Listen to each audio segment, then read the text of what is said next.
اعوذ باللہ من الشیطان الرجیم بسم اللہ الرحمن الرحیم ومن الناس من یجادل فی اللہ غیر علم ولا ہدی ولا کتاب منیر۔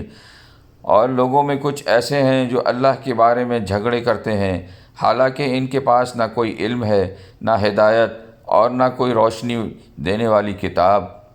ثانیہ عطفہ لیضل عن سبیل اللہ لہ فی الدنیا خزی ونذیقہ یوم القیامۃ عذاب الحریق۔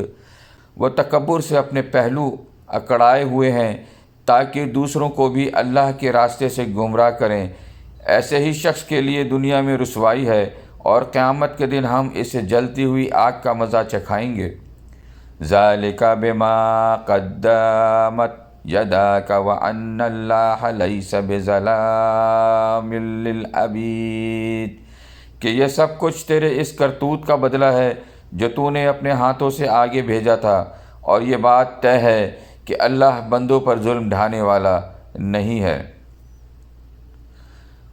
وَمِنَ النَّاسِ مَن يَعْبُدُ اللَّهَ عَلَى حَرْفٍ فَإِنْ أَصَابَهُ خَيْرٌ اطْمَأَنَّ بِهِ وَإِنْ أَصَابَتْهُ فِتْنَةٌ انقَلَبَ عَلَى وَجْهِهِ خَاسِرَ الدُّنْيَا وَالْآخِرَةَ ذَلِكَ هُوَ الْخُسْرَانُ الْمُبِينُ۔